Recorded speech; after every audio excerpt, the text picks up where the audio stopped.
Hey, salut, tire-toi une bûche. Pardon? Bah oui, prends-toi une chaise, rejoins-nous. On a des choses à te raconter. Bienvenue et tire-toi une bûche. En québécois, c'est une invitation à s'asseoir pour discuter. Chez nous, nous aimons beaucoup parler. La jasette, c'est pas ce qui nous manque. Je suis Cyrielle Bon et j'ai vécu dans l'Ouest canadien où j'ai fait de très belles rencontres. Et moi, c'est Maryse Normando, je viens de Montréal. Avec nos invités, on vous emmène au Canada découvrir tout ce qui fait la richesse de notre pays. Mais attention, ce podcast pourrait bien déclencher de furieuses envies de voyager au Canada. Tire-toi une bûche. Épisode 3. T'as-tu vu notre hiver? Un podcast de Destination Canada.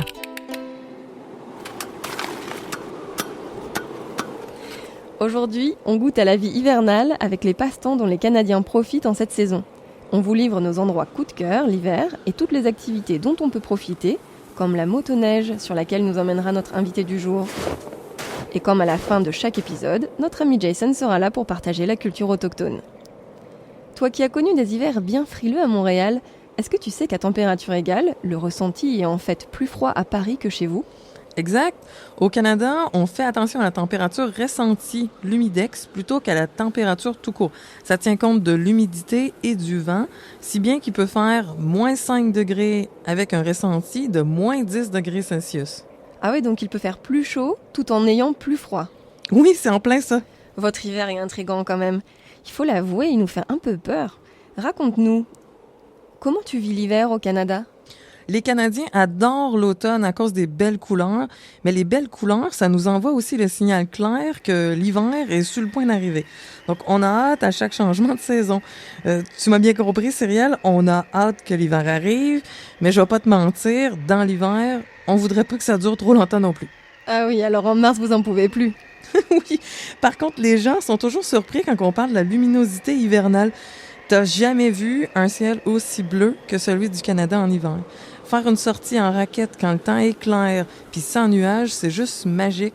Les sons sont comme étouffés par la masse de neige, puis l'odeur de la forêt est pas la même qu'en été. Le calme et l'air froid puis sec, il n'y a pas plus revigorant. Quel son te rappelle le plus à l'hiver, Maryse ? Sans hésiter, les bottes qui font crouch, crouch, crouch dans la neige. C'est tellement l'hiver canadien, ce son-là. On pourrait écouter ces pas longtemps. Même si, il faut bien l'avouer à nos auditeurs, il ne neige pas partout au Canada.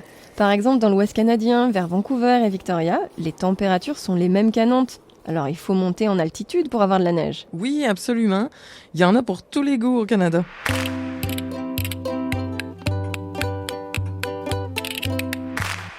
Maryse, pour voir si tu connais bien les curiosités hivernales de ton pays, c'est le moment du quiz. Super, j'adore tes quiz, Cyrielle. Allez, question toute simple pour commencer, à 30 sous. À quoi correspondent les villes souterraines dont parlent les magazines ? Ah, ça c'est bien de chez moi. À Montréal, on a la plus grande ville souterraine, Réseau. C'est 33 km de passages souterrains qui connectent les lignes de métro aux tours de bureaux, aux boutiques. Il y a aussi des restaurants, des cinémas et puis des écoles aussi. Ça existe ailleurs. Si vous passez à Toronto, vous pouvez découvrir la ville souterraine de Path. Là, il y a 28 km de passages souterrains. Et à Calgary, ils ont une ville surterraine de 18 km. Ils appellent ça plus 15 parce que les immeubles sont reliés par des ponts à 15 pieds du sol, à peu près 4,5 mètres de haut. Question à 1 $ maintenant. C'est le prix d'un ticket de métro, justement. Où trouve-t-on la plus longue patinoire en plein air au monde ? C'est dans la capitale du Canada, Ottawa, en Ontario. Le canal Rideau gèle l'hiver. Ça forme une patinoire de 8 km de long. Il y a des loueurs de patins installés là, tout le long du canal. Il y a aussi des vendeurs de queues de castor. Mes enfants m'en réclament toujours. Après l'effort, le réconfort, comme on dit. Une queue de castor ? Oui, c'est comme un beignet plat, frit avec du sucre ou du chocolat. On peut choisir sa garniture comme une crêpe bretonne. C'est pas léger, mais c'est bon. Ah, tu me rassures. J'imaginais déjà une vraie queue de castor. Non, pas en tout. Tu sais, il y a même des queues de castor véganes. Bon, allez, on va compliquer les choses, Maryse. Je sais que t'es une habituée des sports d'hiver. Mais question à 20 piastres, c'est-à-dire 20 $, le prix d'une location de patin. Connais-tu le ski joring ? Le quoi? Le ski joring, ou ski jor. Ça s'écrit S-K-I-J-O-R. Non, j'ai aucune idée. Ah, je te coince. C'est un mode de transport venu de Scandinavie. Il fait des émules au Canada, surtout en Alberta, dans l'Ouest canadien. Il faut imaginer une personne en ski de fond qui se fait tracter par un cheval ou un véhicule motorisé. Ils organisent même des compétitions de ski joring. Il n'y a pas de limite à l'imagination. C'est vrai qu'on est créatif au Canada. J'avais déjà vu du ice sailing ou du bateau dragon. C'est des canoës qui sont montés sur des patins qu'il faut pousser sur la glace avec des pics à glace en guise de rame. Au Québec, on parle plus de canot à glace. Ça se pratique moitié en courant sur la glace, moitié en ramant dans le Saint-Laurent.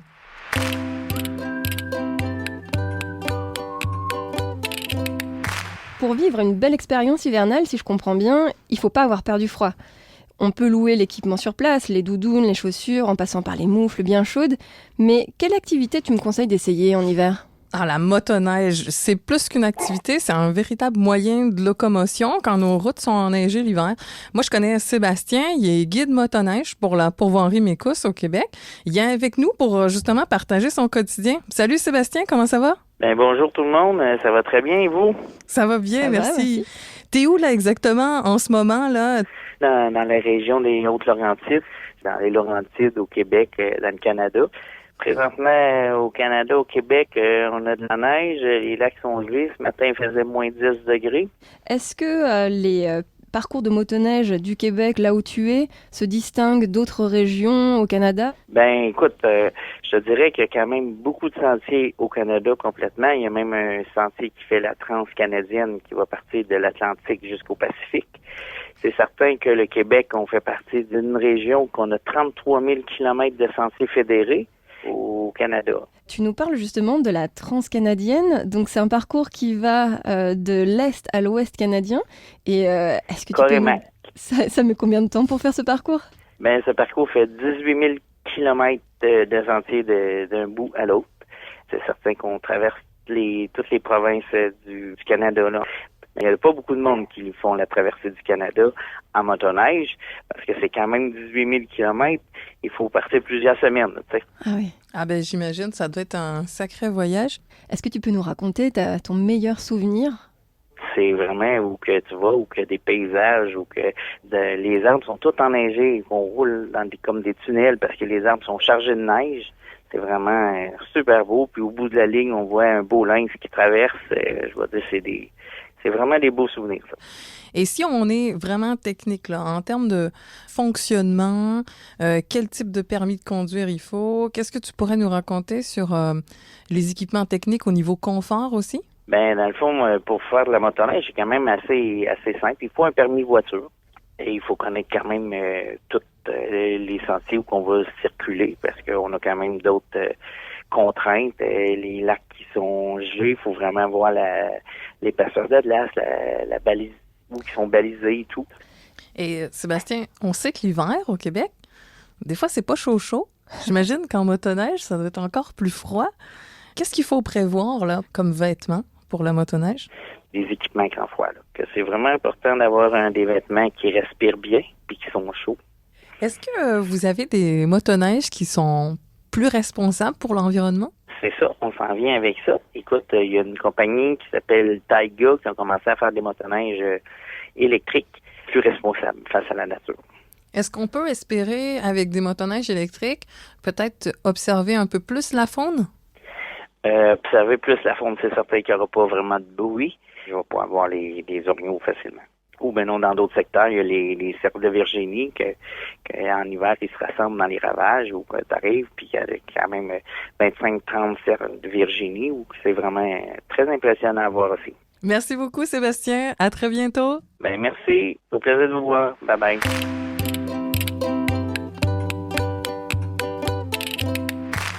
Avec les motoneiges, nous voilà prêtes pour une virée multi-activités au Canada l'hiver. À quoi ressemblerait une journée, Maryse? Par exemple, le matin à 10h, qu'est-ce qu'on peut faire pour commencer? L'hiver, on se laisse tenter par un séjour multi-activités. Chaque jour, on peut varier les plaisirs entre la motoneige, puis les raquettes, le ski de fond, la pêche blanche, le traîneau à chien, le patin à glace. Et en plus, maintenant, il y a le fat bike. Avec les grosses roues, on peut pédaler à l'aise sur n'importe quel genre de neige. Ça creuse ces activités. À midi, qu'est-ce que tu nous conseilles? Manger un bout dans un endroit où il y a de l'ambiance. Il y a tellement d'événements hivernaux au Canada en janvier-février. Par exemple, la culture en plein air avec le Festival de Montréal en lumière, aussi le Festival de musique électronique Igloo Fest. À Ottawa, il y a le Bal des neiges Winterlude. Et puis, dans la ville de Québec, Il y a le Carnaval de Québec. oui, il fêtera bientôt ses 130 ans. Dans les festivals d'hiver, on a souvent des courses de bateaux dragons, mais on a des sculptures de glace monumentales, des patinoires en plein air, des animations de rue, des parades et des coins pour se réchauffer avec des braseros et des stands de chocolat chaud un peu partout. On y passerait la journée en fait. Et après toutes ces activités, on peut se prélasser en fin d'après-midi vers 16h. Les plus chanceux ont un jacuzzi dans leur jardin, on se détend dans le bain bouillonnant chaud, puis on se lance des défis comme courir pour se rouler dans la neige ou jusqu'à la rivière dans l'eau froide. Il paraît même que l'hydrothérapie, alternant le chaud et le froid, aiderait à renforcer le système immunitaire et à détendre les muscles. C'est une partie importante de la santé physique et mentale. On a d'ailleurs le plus grand spa en Amérique du Nord vers Ottawa, dans le village de Chelsea, le Nordic Spa Nature. Et puis, on a aussi des concours amusants comme celui des cheveux gelés aux sources thermales de Takini au Yukon. Et pour se dégeler les cheveux le soir, qu'est-ce qu'on peut faire? Autant en hiver, c'est agréable de passer du temps en plein air, autant on est bien quand on rentre. Si tu as la chance d'avoir une cheminée ou un poêle à bois, tout le monde s'installe autour, ça fait 2 cercles, les bottes, puis après, tu as les gens. Je m'y vois bien. J'aurais un petit chocolat chaud, guimauve ou un verre de vin, tiens. Tu devrais essayer notre vin de glace ou de cidre de glace au Canada. On déguste ça en jouant à des jeux de société ou au billard. Puis si la nuit est dégagée, j'adore observer les étoiles ou même dans certaines régions du Canada, les aurores boréales. Avec tout ça, on ne sait plus où donner de la tête. Il y a tellement de possibilités en hiver, comment tu choisirais?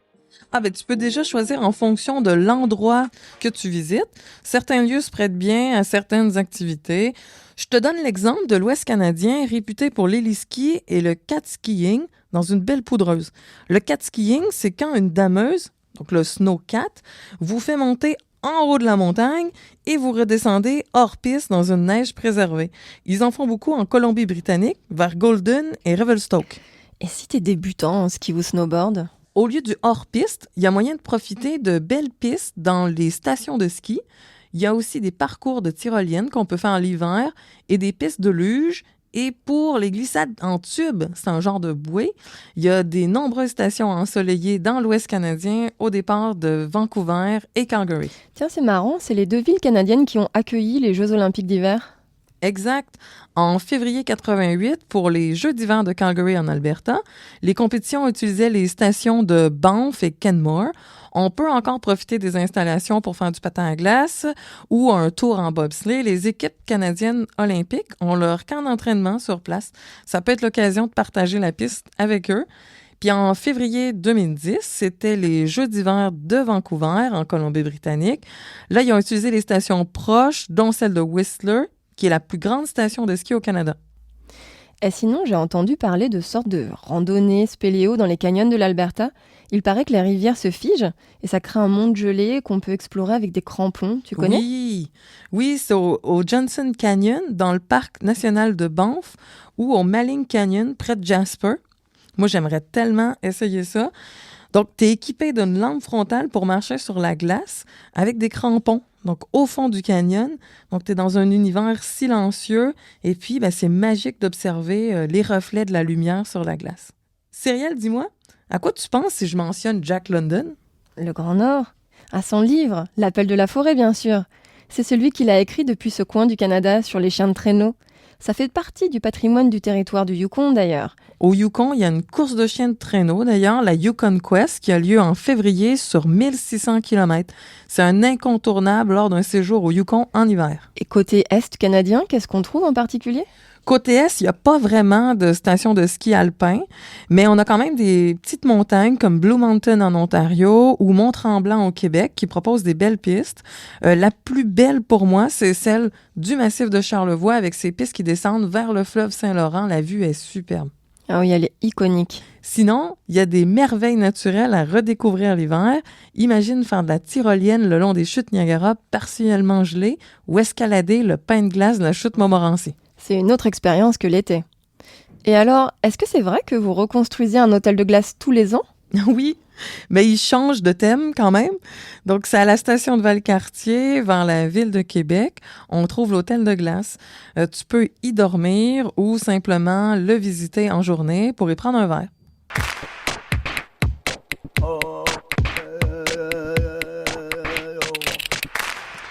Tu sais, Cyrielle, l'hiver tient une place importante pour les Autochtones.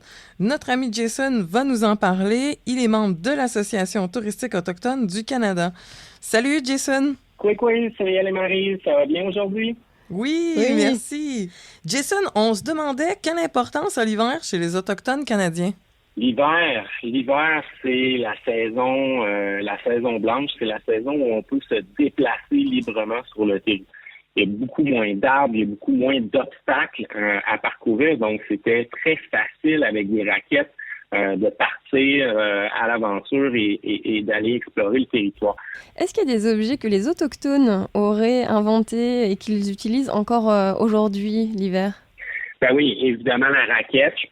On peut encore se targuer en tant qu'Autochtone d'avoir la plus grosse usine de raquettes au monde. C'est des raquettes plutôt portées sur l'aluminium et le plastique pour la simple et bonne raison que c'est beaucoup plus léger, beaucoup plus facile à transporter. Ceci dit, il y a un 10% encore de nos productions de raquettes qui sont des raquettes traditionnelles en babiche, donc qui sont utilisées par les ornithologues, les gens qui font l'observation des animaux, les trappeurs, pour la simple et bonne raison que les raquettes artisanales, en fait, les raquettes de bois, lorsqu'elles tapent sur la neige, c'est un bruit qui est tout à fait normal pour les animaux. Donc, ils n'ont pas peur, tandis que lorsqu'on se promène avec des raquettes d'aluminium, des raquettes de plastique, les animaux nous entendent venir de loin.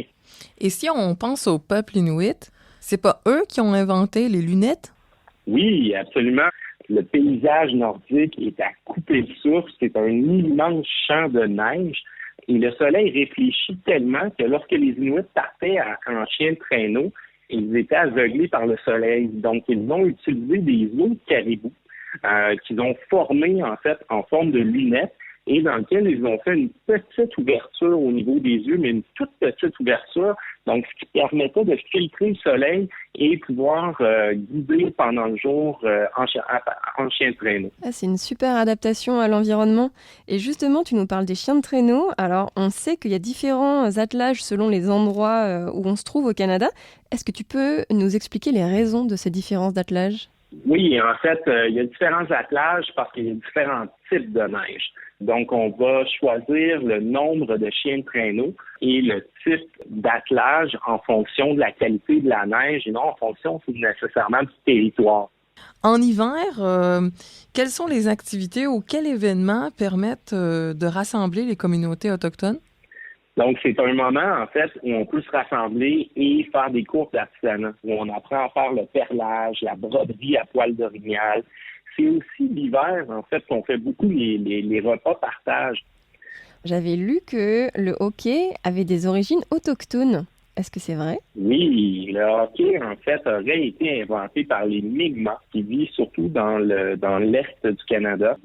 Merci beaucoup, Jason. C'était très intéressant, comme d'habitude. On se retrouve au prochain épisode. À bientôt! Merci, Marie. Merci, Cyrielle.